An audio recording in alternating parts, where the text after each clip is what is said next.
Bonjour Jean-Michel Vernochet. Bonjour Jacques. Nous reprenons donc en 2017 vos chroniques pour MPI TV sur l'actualité. Alors aujourd'hui nous sommes lundi, nous allons donc parler de ce qui s'est passé hier et la semaine dernière, c'est-à-dire ce bouleversement fondamental dans la politique française, 7 socialistes qui s'affrontaient sur les plateaux de télévision. Qu'est-ce que vous en avez pensé? Comme tout le monde, ce qu'en pense tout le monde, effectivement, vous avez raison d'utiliser le mot, d'ailleurs bonjour à toutes et à tous, c'est un véritable bouleversement, c'est un séisme. N'ayons pas peur des mots. On a eu une brochette de nuls et de super nuls. Mais pour déflorer le sujet, tout de suite, on se demande si c'est pas une mise en scène qui a été montée pour donner une coloration, une teinture de démocratie à ce qui n'est en fait qu'un choix de couloir, une grande cooptation entre grands initiés. Et pour mettre donc cette mise en scène aurait été montée pour valoriser Emmanuel Valls, qui se détache du lot, c'est indéniable. Comment peut-on parler de cette réunion du point de vue journalistique? Comment vous l'envisagez? Du point de vue journalistique, on voit bien que ce sont les copains et les coquins. Il y avait une journaliste, comment s'appelle-t-elle? Elisabeth Martichoux? Oui. C'était lors du premier débat. Débat, mais là il y avait Laurence Ferrari qui n'était pas contente parce qu'elle représente iTélé et que l'un des candidats a égratigné le patron et la liberté d'expression. Comme si ces gens, c'est l'hôpital qui se moque de la charité, parce que la liberté d'expression dans ce pays, c'est quand même quelque chose d'extraordinaire. Donc cette Elisabeth Martichoux, on voit bien que elle fait partie du clan, les membres du Sérail. Elle a été l'épouse d'Aquilino Morel. Le cireur de... Non, comment... Le cireur de pompe, non, celui qui faisait venir à l'Élysée, aux frais de la princesse, un cireur personnel, tous les jours, pour lui cirer les pompes. C'est plutôt pas mal. Et on a bien Monsieur Hollande qui, lui, avait un coiffeur à presque 10 000 € par mois. Oui. Quel est le smicard qui gagne ça? Beaucoup voudraient peut-être être coiffeur à l'Élysée. Alors revenons à Aquilino Morel et à Madame Martichoux. Monsieur Morel, on le sait, a quitté son poste de conseiller à l'Élysée, mais il avait déjà été conseiller de Monsieur Jospin, donc il y a de la continuité dans tout ça. Du temps où Monsieur Jospin était d'ailleurs Premier ministre, le trotskiste Monsieur Jospin, puisque certains croient que les trotskistes c'est quelque chose d'oublié, c'est une secte qui serait tombée en déshérence et qu'elle n'aurait jamais abordé les rivages du pouvoir. Mais non, regardez la liste, on peut vous la donner, des ministres qui sont soi-disant d'anciens trotskistes, comme on dit, les gens, ils sont toujours d'origine de. Ils ne sont jamais, mais bon, ils sont nombreux et leur présence est imposante. Alors, Monsieur Aquilino Morel a eu des petits problèmes, des histoires de prébende, de petits avantages, on appelle ça un peu de concussion, un petit peu de corruption à la marge. Qui n'en a pas. Qui n'en a pas, avec comme il est médecin, avec des laboratoires médicaux, et il était donc marié avec Madame Martichoux, qui lui a donné d'ailleurs, je crois, au moins 2 enfants. Donc tout ça pour dire que Madame Martichoux fait partie, comme on dit dans les cours de justice, elle est juge et partie. Elle faisait d'ailleurs bien son travail, et le travail s'est reconduit d'une semaine sur l'autre, à savoir ne jamais poser les bonnes questions ou les questions qui fâchent, d'effleurer les sujets, surtout de ne pas les approfondir, et de donner une impression lisse, une impression de bonheur. Je note que nos candidats, à l'exception de Monsieur Bourvil-Benamias, l'homme aux grandes oreilles décollées, qui avait à débrailler, qui se voulait chic, mais n'est pas chic qui veut. Tout le monde n'est pas Bernard-Henri Lévy. Ils avaient porté tous cravate, ils donnait, comme si on essayait de restaurer l'image dégradée de la fonction présidentielle. Donc Madame Martichoux, il faut quand même noter, c'est quelqu'un sur une émission, vous me l'avez signalé d'ailleurs, de LCP, la Ligue par la chaîne parlementaire, qui à un moment donné, dans un souffle aussi, se contredit complètement. C'est à propos de l'avortement, qui nous assène que c'est un droit. Moi, je croyais que c'était une tragédie, l'avortement, mais non, c'est un droit, et un droit qui est une liberté fondamentale. Elle nous dit que 2 Françaises sur 3 se font avorter dans leur vie, après ça devient une sur 3, enfin on ne sait pas très bien. Toujours est-il que dans notre société, ça on est à peu près sûr, que un gamin sur 3, un préadolescent qui arrive au collège, ne sait pas lire ou à peine. Oui. Ça, c'est une statistique qui est solide. Ça, celle-là, elle est tirée fraga. À croire donc que toutes les femmes n'ont pour ambition non pas de se marier et de fonder un foyer, mais de se faire avorter, parce que c'est là l'accomplissement du destin féminin. Bon, restons sur Madame Elisabeth Martichoux, mais son exemple est exemplaire de ce qu'est l'agent médiatique qui sert la soupe, qui est au service, qui en fait, ce sont des complices de la microcaste politique.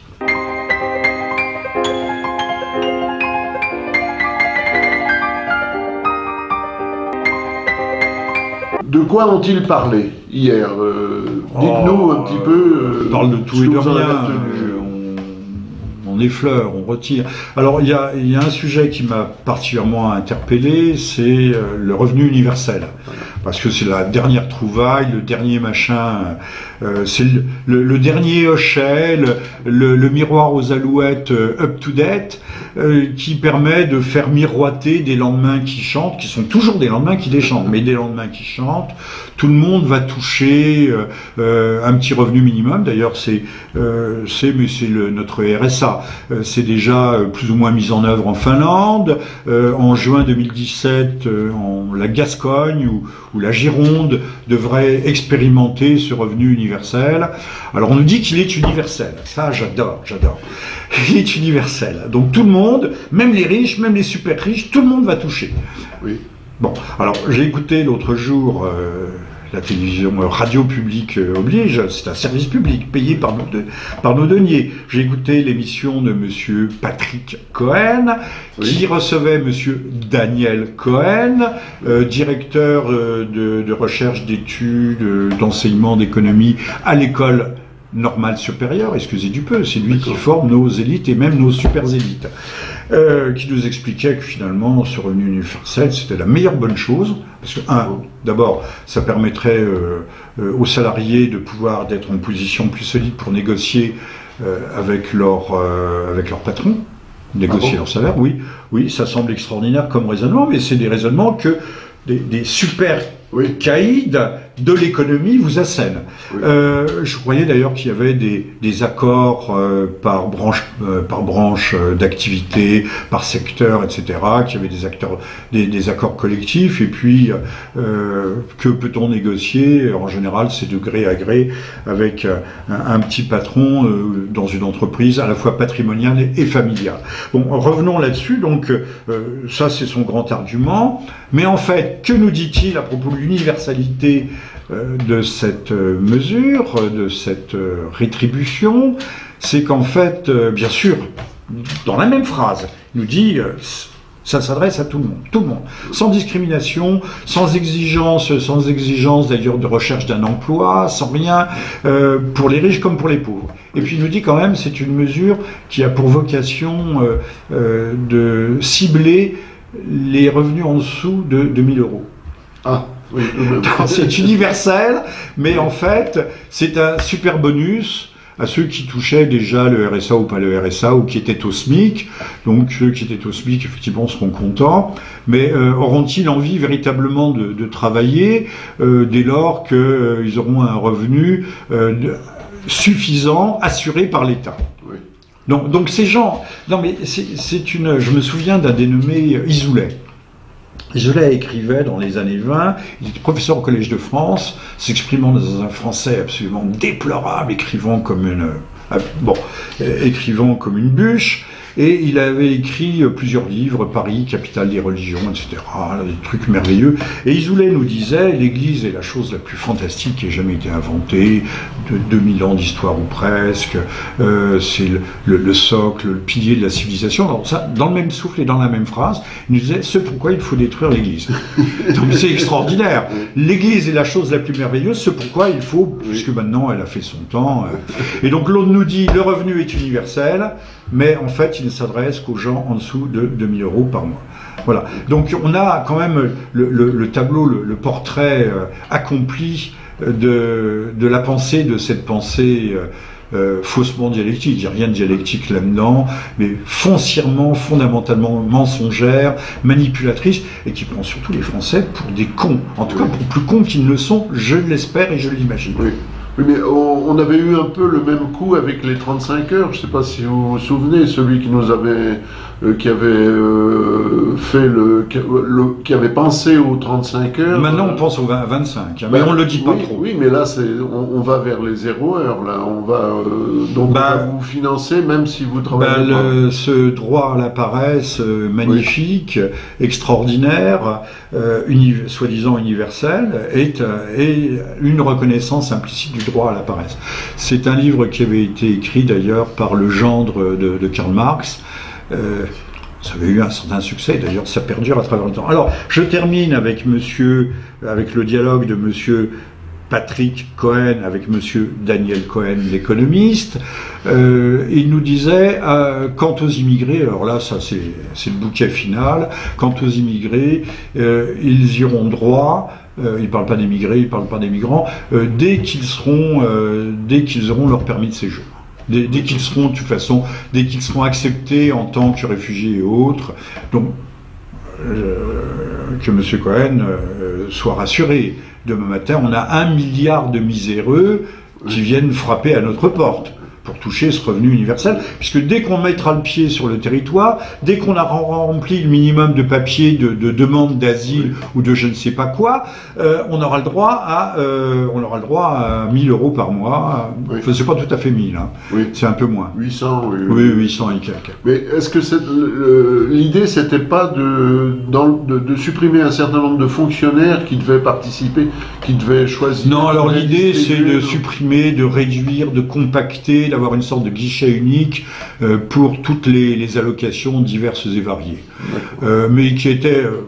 je ne porte pas de jugement de fond sur le système, qui est aussi souvent, malheureusement, hélas, un encouragement à tirer au flanc et à vivre au crochet de la société, la gueule dans la gamelle, mais...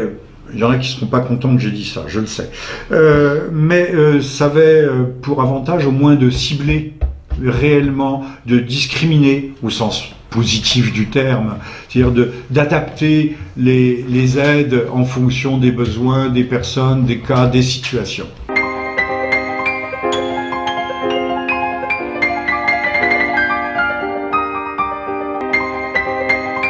D'ailleurs, je fais une incidente pour dire la mauvaise foi de ces gens, parce que dans la foulée, j'avais regardé M. Mélenchon à midi, grand jury, je sais pas quoi, et M. Mélenchon est d'une mauvaise foi, d'arracheur de dents.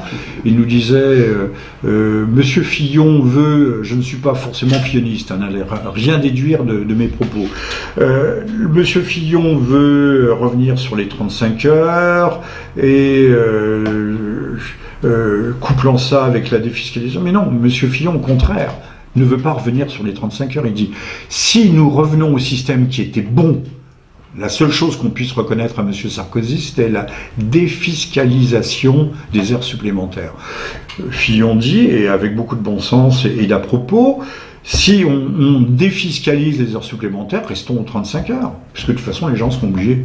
Alors ils auront un petit bonus, c'est une façon d'encourager le travail, d'encourager la production et de mieux rémunérer l'investissement de l'individu dans l'entreprise. Mais M. Mélenchon dit exactement le contraire. Et alors là, curieusement, c'est ça, j'étais tétanisé, les journalistes, personne ne le reprend. D'abord, ce qui prouve que les journalistes connaissent pas leur dossier, ne connaissent pas leur sujet, n'écoutent pas ce que dit Monsieur Fillon. Personne n'osait contredire Monsieur Mélenchon qui a sel, sévérité, un coup de marteau, et tout le monde est très content. Oui, oui. Il y a un exemple à prendre. Hein, Mélenchon, c'était un peu Marchais qui disait. Taisez-vous El Kabbach, quoi. Lui, Marchais était presque plus honnête. Presque plus honnête, oui.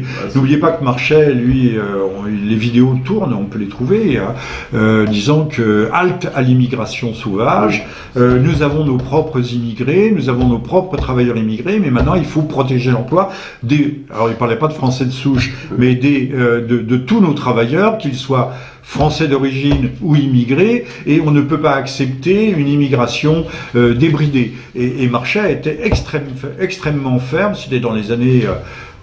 avant les années 80, peut-être la fin des années 70, était extrêmement ferme sur le sujet. Je me souviens aussi du côté de la Seine-Saint-Denis, là-bas, c'est-à-dire je montre la direction de l'Est, tel maire communiste qui faisait déblier des camps de réfugiés, de je sais pas quoi, en fait, de je sais pas quoi, au bulldozer. C'était à Ivry. C'était à Ivry. Une des rares mairies qui soit encore communiste. À l'époque, et on y allait au bulldozer, on s'embarrassait pas de précautions oratoires. Ouais. Alors, où prennent-ils l'argent pour ce revenu ça ne coûtera que 500 milliards par an. Ah oui, d'accord. D'accord. Mais j'oublie de dire que, mais qui va cracher ces 500 milliards? Toujours les classes moyennes, prises dans la meule, en haut l'hypercapitalisme, financiarisé, qui veut du rendement, mensuel, toujours plus fort, toujours plus loin, toujours plus... Et puis en bas, la meule cégétiste, sudiste, que sais-je, tous les syndicats qui poussent à la roue et qui n'ont encore rien compris un siècle après sur ce qu'est véritablement le socialisme. Ne parlons pas du socialisme réel, parce que lui, c'est vraiment la catastrophe des catastrophes. Donc c'est un programme de spoliation qui nous est proposé. Voilà. Programme de spoliation, mais il faut... agrémenter cela, ce programme de revenu universel qui est déjà plus ou moins sur les rails. Notons au passage que Madame Kosciusko-Morizet, la gourde de service dans la brochette des gens des primaires de la droite, là on avait une fille avec la peau un peu nacrée, des joues pleines, à la façon de la briséis de l'Iliade, la briséis d'Homère.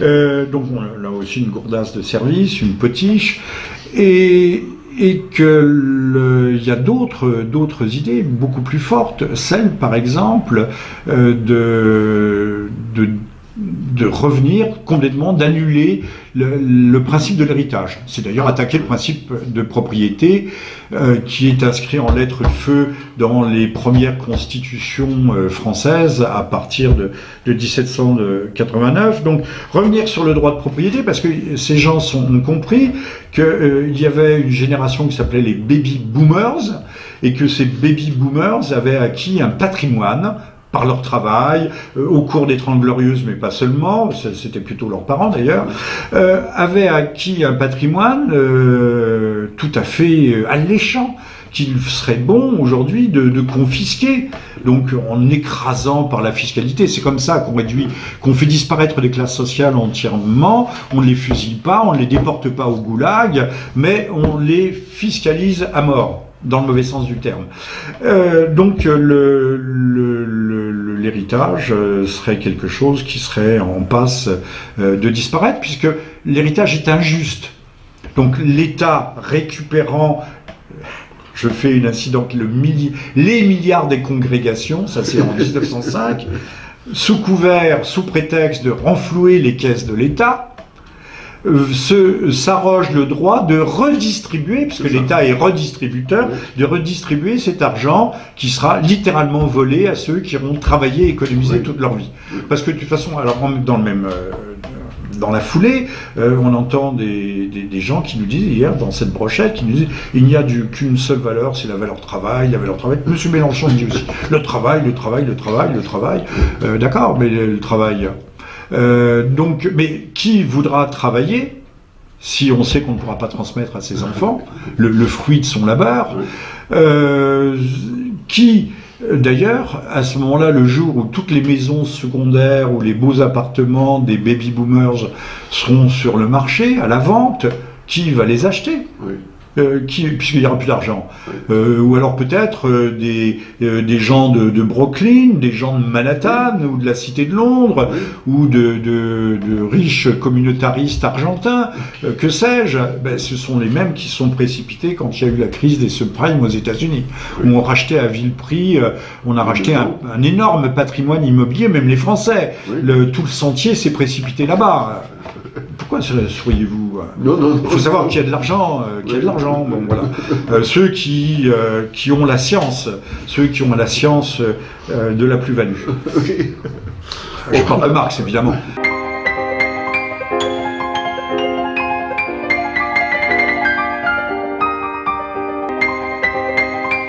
Alors, une mesure qui fait pas l'unanimité, mais enfin qui fait réfléchir un petit peu, c'est la libéralisation de l'usage du cannabis. Alors, j'avais été surpris, on n'en avait pas soufflé mot lors de la première session. Là, on a mis les pieds dedans, mais pour ne rien dire.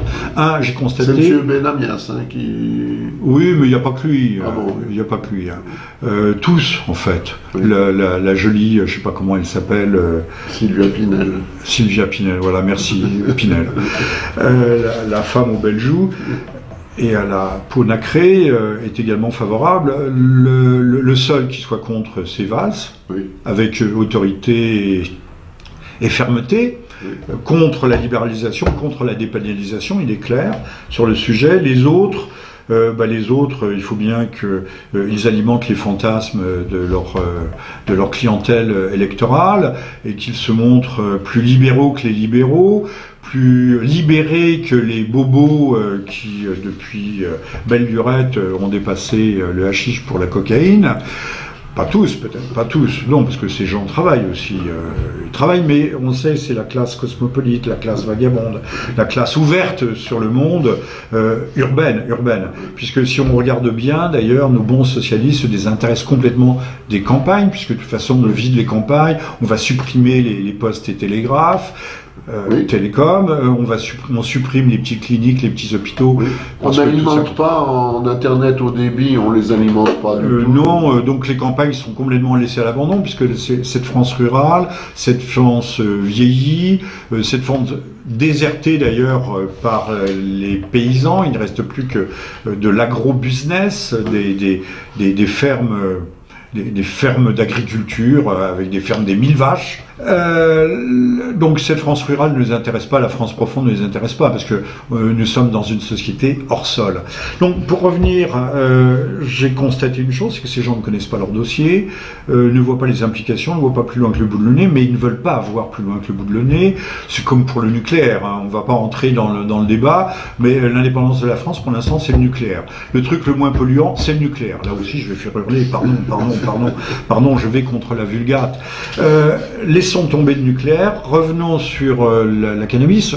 Sera-t-il tout de suite interdit de fumer au volant ?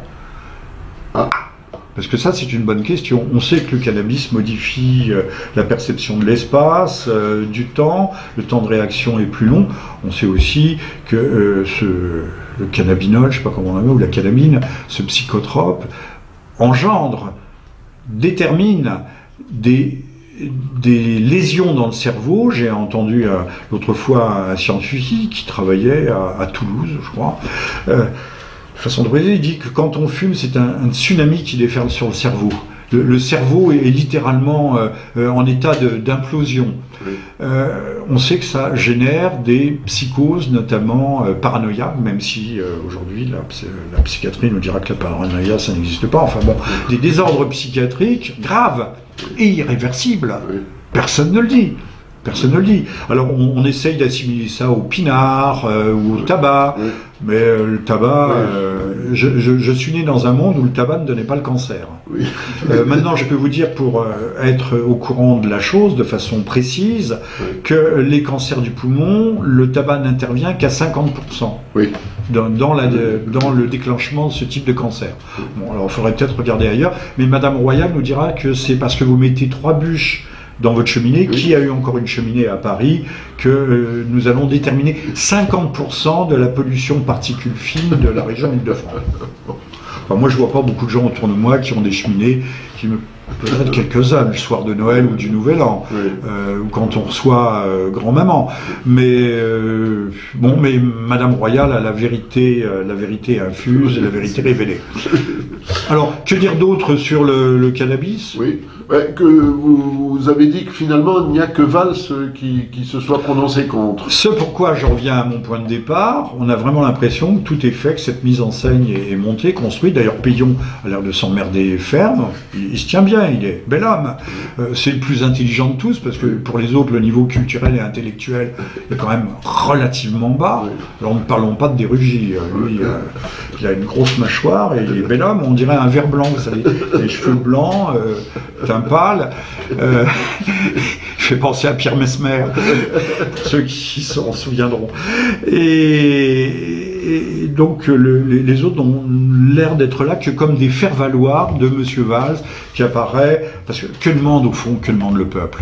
Un homme qui sache où il va, un homme qui ait des idées arrêtées, fermes, qui montre une autorité réelle.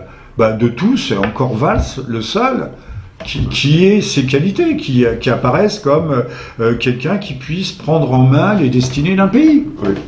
C'est le seul. Donc, je pense que c'est une parodie de démocratie. C'est pas mon mot de conclusion, hein. Mais je pense que c'est une parodie de démocratie. On nous fait croire que, parce qu'il fallait, pour ne pas réitérer la méchante opération Hollande et de d'élire et de promouvoir Poussa Ier, il fallait, pour que tout ne se passe pas dans les couloirs, par tractation louche, magouille immonde, il fallait donner, même s'il y a un consensus ancien, parce qu'au fond, qui sont les véritables décideurs? Ce sont les commanditaires. Les commanditaires, ils ne sont pas parmi les 30, 40 000, 50 000, peut-être 200 000 membres du Parti Socialiste. Il faut voir qui sont ces membres du Parti Socialiste, le parti qui dirige la France et qui impose ses idées à la France. Donc les véritables commanditaires restent dans l'ombre. Ceux qui, au fond, financent, ceux qui prêtent de l'argent à la France endettée à taux zéro, ou à taux inférieur à 0, et qui tiennent la France au coupe réglé. La France n'a pas de testicules. On ne peut pas dire qu'on tient la France par en bas, mais on la tient à la gorge, ça c'est certain. Voilà, donc Monsieur Valls a certainement été choisi pour concourir face à Macron. J'aimais cette hypothèse que peut-être la guerre Macron-Valls n'aura pas lieu et qu'ils s'acoquineront tous les deux. Alors Macron qui était le grand absent, enfin... il concourt pas, Macron, il est hors concours. Ah oui, alors l'homme de la banque Rothschild est hors concours. Que faut-il en penser? J'en pense que ce monsieur est allé le 11 janvier, le 11, ou le 10, à Berlin, pour une petite cérémonie après les événements du 19 décembre, qu'il s'est exprimé en anglais. Alors, les Allemands parlent-ils l'anglais? Oui, bien sûr. Il trouvait que ça faisait chic, que ça ringardisait la classe politique française, ce qui montre bien à la fois une inconscience, parce que lui aussi il prend vraiment les Français pour plus bêtes, certainement, je l'espère qu'ils ne le sont. Ça montre bien le côté cosmopolite, on voit bien quelle est sa clientèle électorale boboïste. Bon, ça montre bien que l'homme n'est qu'une sorte de pantin lui aussi, de pantin élégant certes, un peu gominé, mais ça nous avons des hommes politiques fantoches, donc je les vois bien finalement s'acoquiner, faire ce que les anglo-saxons appellent un ticket qu'ils peuvent espérer gagnant face à Fillon ou à Madame Le Pen, que sais-je, si tant est que la gauche arrive au deuxième tour.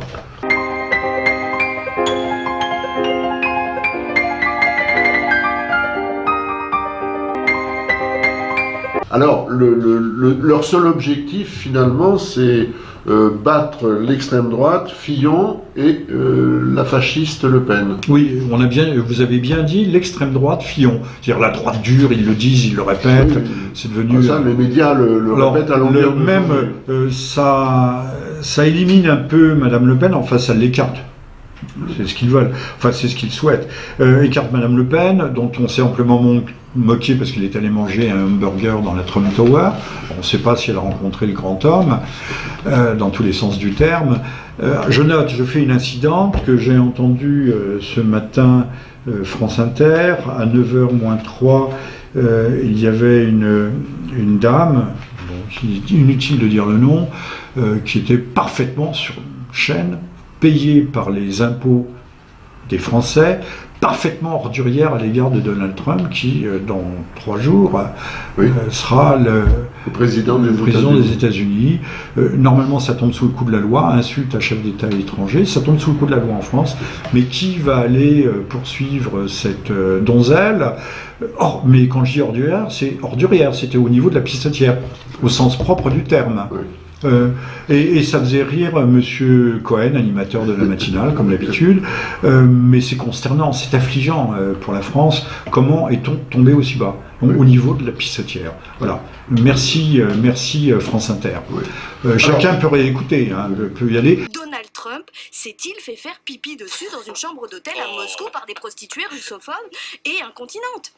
Existe-t-il une vidéo de ces ébats humides du futur locataire de la Maison-Blanche qu'une caméra discrète et néanmoins étanche aurait enregistré? La vidéo, si elle existe, serait-elle au cœur d'un chantage exercé par Vladimir Poutine sur... Alors je n'avais pas terminé sur... Voilà, sur battre Fillon, la droite, l'extrême droite, enfin l'extrême droite... En tout cas, c'est pas avec les guignols que nous avons vu cette brochette de type inodore, incolore et sans saveur, malgré leur cravate, leur jolie cravate, leur beau costume, qui risque de battre ni Fillon ni Madame Le Pen, certainement pas. Donc il faudra qu'ils trouvent une autre martingale. Alors ça peut être donc le ticket. Alors Benamias avait eu quand même une idée, parce que ce pitre, je tombe pas sous le coup de la loi en disant ce pitre. Non, ce pitre. Non, mais il a fait... ce pitre avait une bonne idée, lui, il voulait rassembler la gauche, allant de Mélenchon, écoutez bien, Mélenchon, le Tangérois, à Madame Kosciusko-Morizet, qui est d'origine polonaise. Les Français croient que c'est une bonne Française du 16e, pas du tout. Elle est d'origine polonaise, pas immédiatement, à 1 ou 2 générations près, mais enfin bon, ça laisse des traces. Monsieur Benamias a d'excellentes idées, d'excellentes, de Tanger à Varsovie. Et donc, il y aurait, pourquoi pas, il y a toujours la tentation ou l'espérance d'un front républicain. Tout le monde marchandant ensuite des postes de département ministériel, tel portefeuille, tel marocain, ou sous-marocain, ou telle grosse position prébendière, comme Monsieur Lang à l'Institut du monde arabe. Il gagne peu, mais comme il mange gratuitement tous les jours et qu'il invite tous ses copains, c'est toujours, à l'arrivée, c'est toujours le contribuable qui paye. Et c'est toujours ça de gagner. Alors, qui sont-ils est-ce que vous avez étudié un petit peu la brochette qu'on nous a présentée, qu'on nous présente maintenant tous les jours? Sous quel angle? Moi, je pense que du point de vue de leur carrière, de leur... ce sont des gens qui n'ont jamais travaillé de leur vie, je pense. C'est ce que Lénine appelait de ses voeux. Lui, il voulait des professionnels, des révolutionnaires professionnels. Eux sont des professionnels de la politique, qui ne connaissent aussi que, je répète le mot, des magouilles de couloir, des petites tractations, des petits compromis, des petits assemblages. Que savent-ils de la vie? Que connaissent-ils de la vie? Rien, ils n'ont jamais... Quel est celui parmi eux, sauf erreur de ma part, qui a jamais été chef d'entreprise, qui a jamais exercé une véritable responsabilité? Il n'y en a aucun. Oui. Aucun. Donc, et c'est ça qui ose... Il y a Macron qui a travaillé chez Rothschild pendant longtemps. Oui, mais il n'est pas dans la brochette. Ah, pardon. Ne perdez pas ça de vue. Lui, il a une expérience concrète de la façon de fouiller vos poches. Sous couvert de vous faire gagner beaucoup d'argent. là-dedans, donc, on va nous choisir un président vraiment démocratique. Un candidat président. Oui. Oui, et c'est vrai qu'il faut donner la comédie du pouvoir démocratique. C'est du spectacle, aurait dit Guy Debord. Spectacle de la démocratie. Mais on a déjà eu quand même un président démocrate, ou démocratique au moins, un seul, dans toute l'histoire de la République, oui. Toute depuis le départ, c'est M. Hollande. Parce que M. Hollande a été à ce point néfaste, négatif, mais surtout nul, fade, mimolette, tout ce que l'on veut, que n'importe qui, comme un chaland devant un tableau d'art contemporain, avec un vague gribouillis, se dit « mais moi je pourrais en faire autant ». Oui. Tout le monde se dit. Donc il a mis la fonction présidentielle, au lieu de la dévaluer, il l'a mis à la portée du peuple. Voilà. Tout le monde peut prétendre aujourd'hui être président après Hollande. C'est le vrai socialisme. C'est le vrai socialisme. Le vrai socialisme étant de promettre monts et merveilles, mais d'assurer l'égalité, mais l'égalité dans le paupérisme, voire dans... Le paupérisme, c'est la pauvreté, voire le cas échéant dans la misère. Or, la France, il faut bien le noter, s'appauvrit tendanciellement. Et là, on ne sait pas très bien où nous allons d'ailleurs. Oui. 6 millions de chômeurs. Hein. Pour terminer, comment vous voyez l'évolution? Enfin, est-ce que l'esprit français va prendre le dessus? Est-ce que... Tout est à craindre, hélas, parce que l'expérience passée nous dit que c'est celui qui ment le plus, c'est le marchand de sable le plus efficace, qui l'emporte toujours, parce qu'il va faire miroiter des rêves extraordinaires en disant c'est à portée de main, le revenu universel, c'est une très bonne idée pour manipuler les masses. Au fond, le peuple a un côté féminin, il aime qu'on le caresse dans le sens du poil et qu'on le fasse rêver. Il a envie, le peuple un peu féminin, j'insiste, a envie qu'on lui présente ses propres désirs, qu'on aille dans le sens de ses désirs, même de ses désirs les plus inavoués. Et les gens qui en face leur proposent de la sueur, des larmes, pas du sang, mais en tout cas de la sueur, de la peine et de l'effort, qui proposent une société un peu d'ordre, ceux-là sont en position beaucoup plus défavorable par rapport à ceux qui proposent le droit absolu, irréfragable, non seulement à l'avortement, mais à la paresse. L'avortement de confort. Pour terminer, vous vouliez parler de l'évolution de la langue française, donc de ce qu'on est en train d'essayer d'imposer. Juste une petite phrase là-dessus. J'ai abordé un peu la question en parlant de M. Macron qui se croit très malin en parlant anglais à des Allemands.